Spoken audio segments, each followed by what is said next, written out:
Ladies and gentlemen, welcome back for another week of grading. Back to school. Today we're going to be grading probably the most horrible brand that we have right now, Monday Night Raw.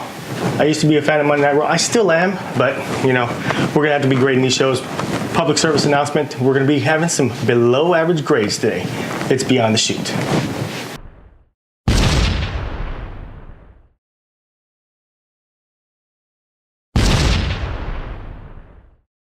Now, I am representing the Raw Red brand with this nice little shirt I have on, but I am really getting tired of starting the show off with Kurt Angle once again. Stephanie McMahon did make her return right after Angle came out, and back and forth, Josh, and back and forth, words here, words there, trying to say that, you know what, Kurt Angle, you've been doing a great job. Very sarcastic. She mentioned Roman Reigns' name, which of course brings out Roman Reigns again. A bunch of boos. Yeah, it was kind of 50-50. I mean, we are in Albany, New York, not Chicago, so they're gonna give him a little respect, I guess. So boos, chants, it's all good. Roman Reigns expects it. But out comes Kevin Owens as well. Kevin Owens added a little bit comedic factor to the segment. I really like the fact that Kevin Owens came out, but it also digs him into the Roman Reigns segment beginning the show. So I'm giving the segment a C-. It's very, very weak. Didn't pretty much just didn't add anything to the show, didn't add anything to the pay-per-view coming up as well. Just basically led to a match between Kevin Owens and Roman Reigns, which was a below average match at best. I give it a C-, but it wasn't because the match wasn't, you know, fought correctly or, you know, there wasn't storytelling going on. It was because there wasn't an ending. Jinder Mahal comes in and breaks up the match, interferes, bringing out Seth Rollins. So all these guys are in the ring battling each other. What's that going to lead to? Another match. Right after the commercial, we have a tag team match between Seth Rollins, Roman Reigns, and Kevin Owens and Jinder Mahal, which I don't even know why they're tagging those two together. But bringing out mega stars like that at the beginning leads me to believe that the ending of the show isn't going to be that good because your superstars are already opening the show. That's kind of weird to me. But Seth Rollins does get the win, keeps him up there because he is the Intercontinental Champion. But after the match, Jinder Mahal attacks both Roman Reigns and Seth Rollins with a chair, of course leading to a match at Money in the Bank between Jinder Mahal and Roman Reigns. I'm not going to say I'm eager to see that match, but we'll have to see what happens after that. Now, I love Sami Zayn, and I also love Bobby Lashley. But I think they're doing a disservice to Bobby Lashley, bringing him into WWE and starting him off with his sisters in the ring. Of course, Sami Zayn's not going to bring out his real sisters. He brings out 3 chumps dressed as women in wigs. One of them even having a mustache. Seriously. I mean, a little bit of comedy there, but they started talking in the ring about how Lashley was this and that. You know what? I'm not even going to go into it.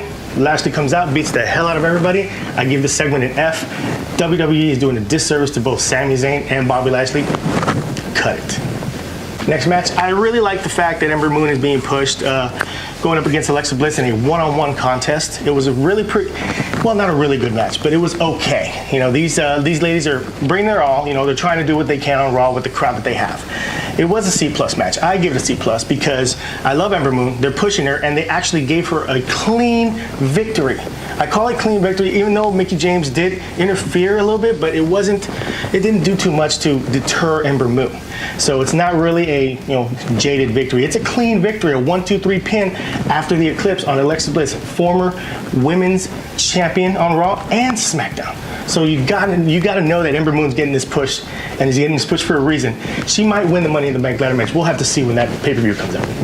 So we go backstage for a small segment with Stephanie McMahon actually taking over.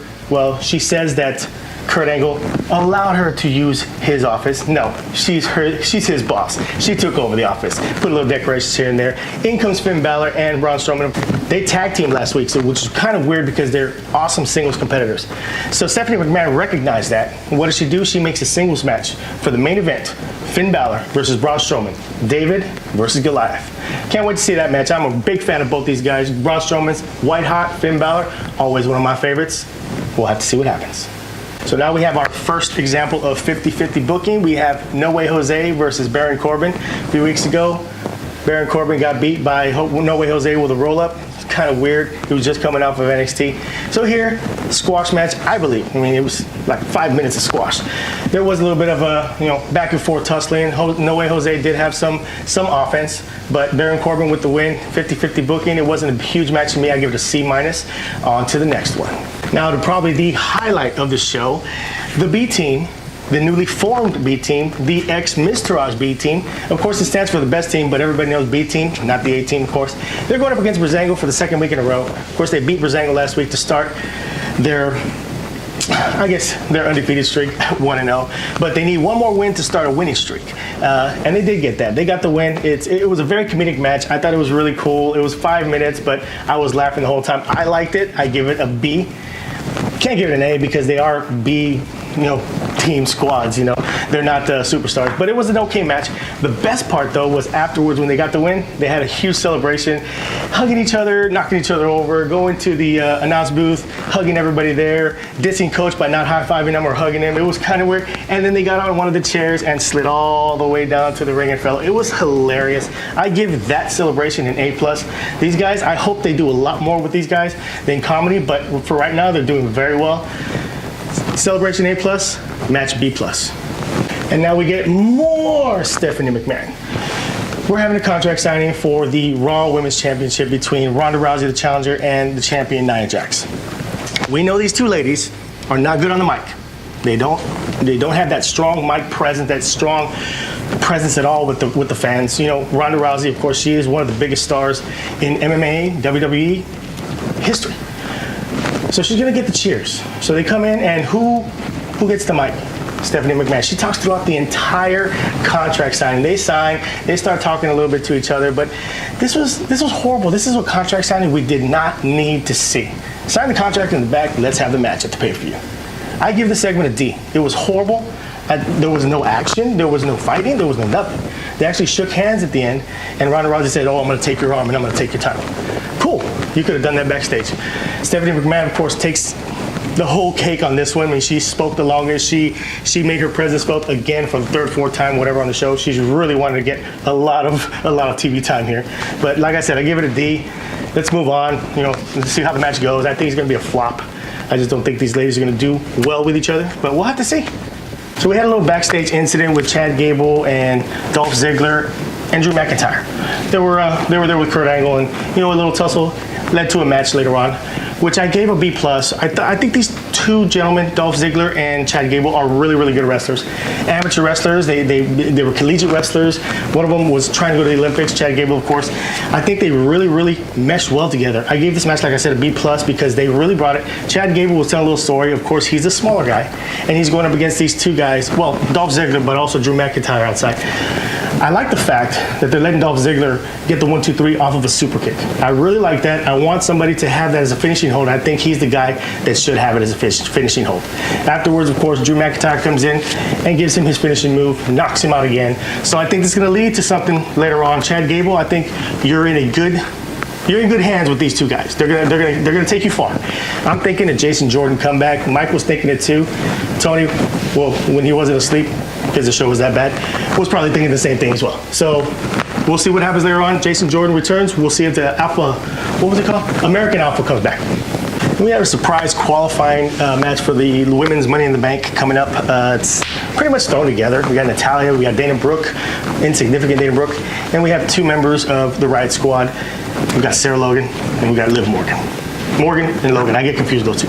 But it was an okay match. I give it a C-. It was just thrown together for me. These ladies have no reason to be fighting each other except for the fact that it's a qualifying match.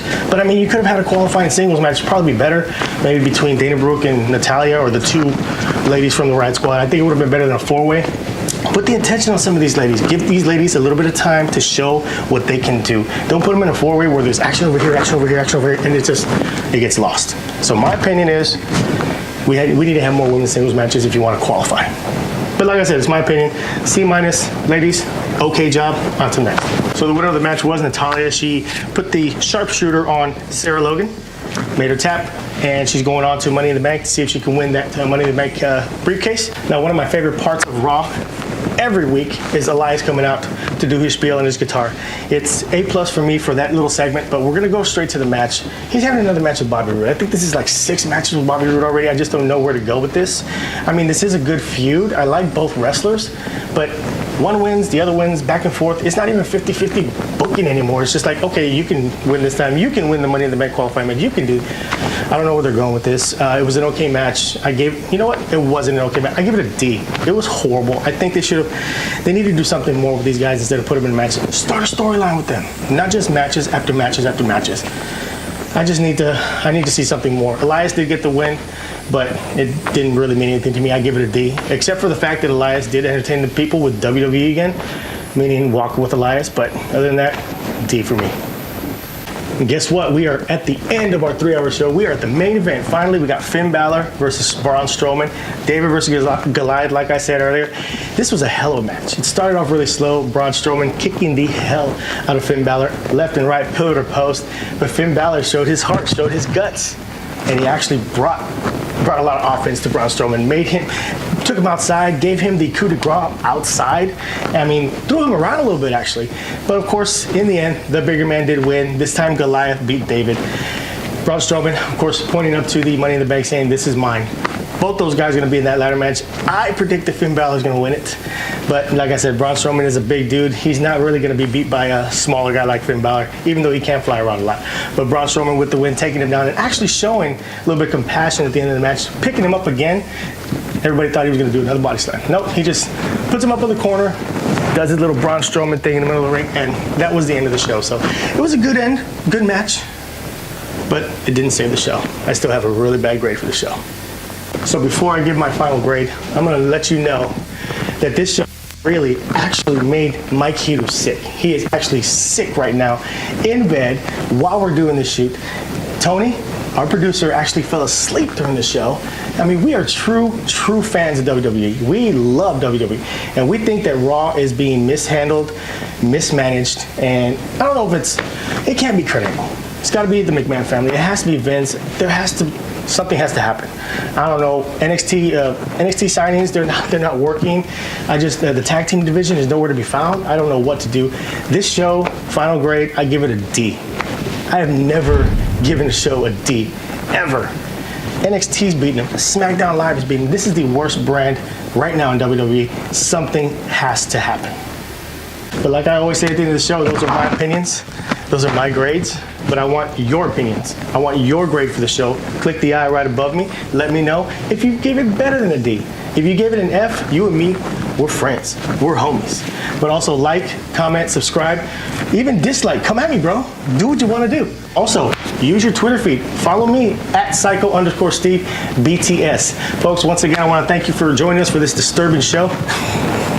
Sorry. We'll see you on SmackDown tomorrow. Tuesday night, SmackDown Live. Be there.